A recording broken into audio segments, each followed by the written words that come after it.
الحمد لله وحده والصلاة والسلام على رسول الله أما بعد بسم الله الرحمن الرحيم باب ما جاء إذا استيقظ أحدكم من منامه فلا يغمسن يده في الإناء حتى يغسلها. امام ترمذی رحمه الله د ابواب الطهارت متعلق احادیث د نبی صلی الله علیه وسلم ذکر کول او پای کې آداب د اوداس ذکر کول. نو په دې باب کې چې د یو بل ادب ذکر کوي د آداب د اوداس نه. هغه ادب دا دی کله چې انسان ود شوې دی او د خوب نه را بیدار شو نو د انسان په بدن کې په دې خوب سره تغییر رااله. نو کله چې انسان اوداس کوي یا اسی او به استعمالي نو د اوداس شروع کولو نه مخکې او د اوبو استعمالولو نه مخکې انسان له پکار دی چې خپل لاس درې کرت وینځي ابېری په اوبو کې ور داخل کی د سدي په اوبو کې لاس نور داخلي. به په دې کې چې دوه نسخې راغلي دي په ترمذی کې. یو نسخه دا چې فلا يغمس او دا د بخاری نسخه ده او من نومه دم د بخاری نسخه ده او بل نسخه ده دارا چې من منامه او فلا يغمسن يده في الاناء. د دوه نسخې په کې صحیح دي. دې باره کې وسو امام ترمذی مولا حدیث راوړي. باب ما بعد بیان د هغه څه کې جاء چې راغلي دي اذا استيقظ احدكم من منامه. په دې مسله کې چې کله را بیدار شي او تن پتا سو کې د خپل خوب نه فلا يغمسن يده في الاناء نو نه دی غوپکې او نه دی ور داخلي د خپل لاس په اوبو کې او په لوخي کې. فلا يغمسن يده في الاناء ان لوخي ته ورکی په لوخي کې دی د لاس نه ور داخلي حتی يغسلها تر دې پورې چې خپل لاس وینځي نو بس به په اوبو کې ور داخلي. دی باره کې حدیث راوړي امام ترمذی رحمه الله فرمایي چې حدثنا ابو الوليد احمد بن بكار الدمشقي من ولد بصر بن ارطاط. ومن ته حدیث بیان کړی د ابو الولید چې د زوی د بکار الدمشقي دی او د بچو د بصر بن ارطاط نه دی او د بصر بن ارطاط چې د نبی صلی الله علیه وسلم صحابي دی. قال دا فرمای حدثنا الوليد بن المسلم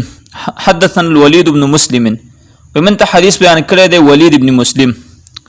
ولید ابن مسلم دا مشهور مدلس راوی دی.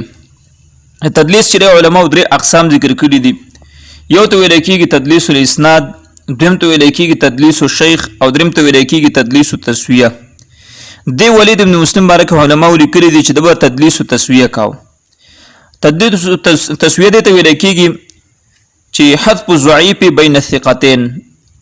دو ثقه روات دي او دغه بنس کې ضعیف راوی راغلی دی نه ضعیف راوی کټ کی او دغه ثقات دواړه ذکر کی نو دوی دغه رنګي طریقه کوله. خدا تدلیس چې د علماء په نسبت باندې صحیح دی. دا مشهور مدلس راوی دی. دا فرمای دا نقل کی عن الاوزاعي د اوزاعینا عن الزهري عن سعيد بن المسيب. هغه د زهرینا او هغه سعيد بن المسيب رحمه الله نا او ابي سلمة او زهري چې د ابو سلمة له دواړو راویانو نقل کی د سعيد بن المسيب او ابو سلمة عن ابي هريره او دغه د ابو هريره رضی الله عنه روایت کی عن النبي صلى الله عليه وسلم. هغه د نبی صلی الله علیه وسلم نه حدیث نقل کی. قال نبی صلی الله علیه وسلم فرمایلی دی اذا استيقظ احدكم کله چې را بیدار شي او تن پتا سو کې من الليل د شپې نه فلا يدخل يده نه داخلي خپل لاس فلا يدخل یا فلا يدخلو نه هیڅ وایا چې مضارع منفي نه داخلي خپل لاس په لینای په اوبو کې حتی يفرغ عليه تر دې پورې چې واړی په خپل لاس باندې مرتين او ثلاثا دوه کرت یا درې کرت وبو. ولی فانه یقینا شان دا لا يدري د انسان ته پته نه لګي اين بادت يده چې چرته شپته رکړي د انسان لاس. نو په کار چې انسان کله د خوب نه را بیدار شو نو غل اول په کار چې لاس په لاس ویندي او به چې په وبو کې لاس استعمال کی او انسان لا د لاس هندل کا ضروری دي او په کار دي چې کله د خوب نه را بیدار شي نو بدن کې تغییر رااله نو درې کړه په لاس ویندي نو بس لاس په پاک شوی دی په وبو کې وایي. نو دې مسلې په حکم کې چې د ائمه د علماو اختلاف دی. جمهور علما وایي چې په وبو کې لاس وهل د مکروه تنزیهی دي. مکروه تنزیهی یعنی جایز دی خو صحیح خبر صحیح نه دی چې لاس پکې والی شي. هغه مکروه تنزیهی ذکر دی جایز ذکر چې دا وهمي او مشکوکی نجاست دی نو بس جایز دی خو لک کراهت پکې شته. او محققین علما وایي لکه داود ظاهری رحمه الله، ابن حزم رحمه الله، امام احمد بن حنبل رحمه الله هغه فلا يغمسن کی او فلا يغمس کی دا نهر تحریم ده او دا ادب چې په صورت وجوب کې دی. نو دا واجب د انسان د خوب نه را بیدار شي نو اول بچی د لاس دی ویل لاس په وبو کې وਹੀ. امام شافعي رحمه الله فرمایي وي دا حدیث چې دی په حجاز والاو پسې خاص دی وي د هغې وجه داره چې د حجاز مکه دا ګرمه وه او هغې به استجمار کاو یعنې په کاڼو او لوټو سره به استنجا کوله نو کله چې به هغې وده شو نو بدن به خولی شو نو د دوی لاس به د دوی دا لاس چې دی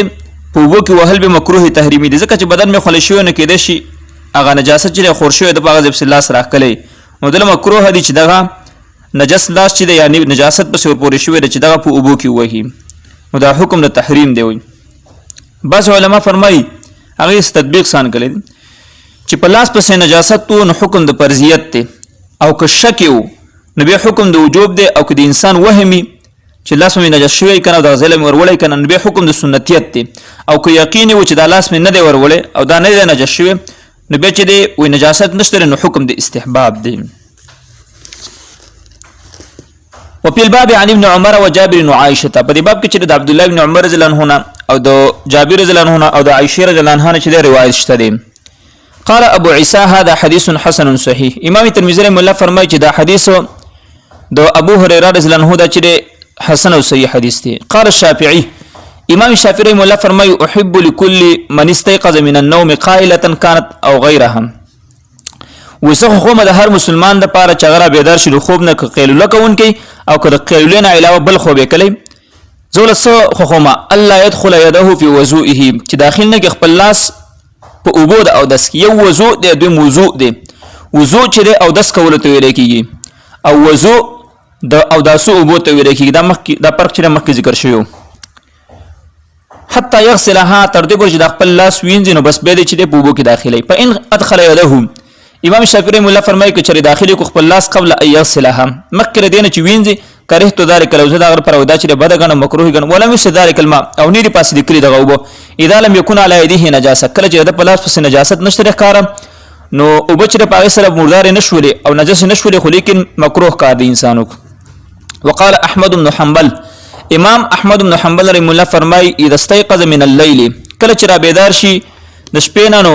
فادخل يده انسان د شپې را بیدار شو او خپل لاس داخل کو په وضوئه د اودس په اوبو کې قبل ان يغسل مخکې دینه چې وینځلې وي د انځلو نه مخکې چې د اودس په اوبو کې لاس وردن نکوم نو زه دا غره پر دا خو خومه اله ايهريق الماء چې دا اوبو واړی دا اوبو واړی او نور اوبو د اودس لپاره راوړي پاغي باندې اودس وکي امام احمد بن حنبل رحم الله دا اراق الماء او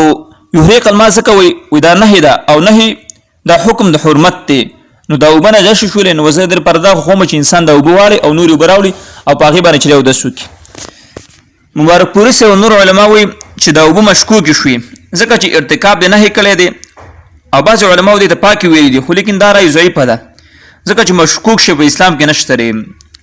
بل قول بده کې د علما دام د چې دا وب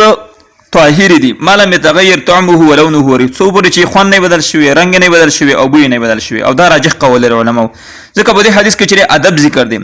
او پرستو احادیث کې چې حکم ذکر دي په دې حدیث کې دا مسله نشته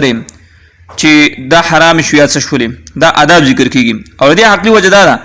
څنګه چې شریعت د انسان نه ازاله النجاست غواړي نو دا غرنګ شریعت چې د انسان نه حصول النظافت دام ته غواړي او ازاله المستقذرات هم ته غواړي نو دا آداب دي چې احکام نه درست احکام او حکمونه ذکر کیږي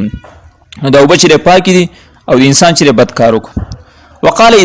اسحاق بن راهوی رحم الله فرمای اذا استيقظ من النوم کله چې را بیدار شي خوب نه بالليل د شپې او بنهار یا د ورځې نو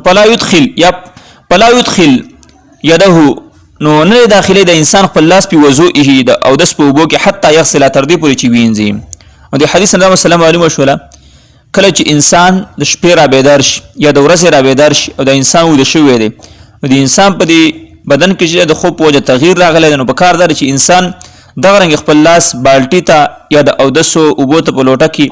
یا په نور چې د ورکته نه کې او چې لاس وینځي به دغه نه بعد چې اوبه استعمال کړي یو کس سو واقعه ده هغه په دې حدیث پسې استهزاء شان وکړله علما لیکلي دي چې ما ته پته وي زما لاس چرته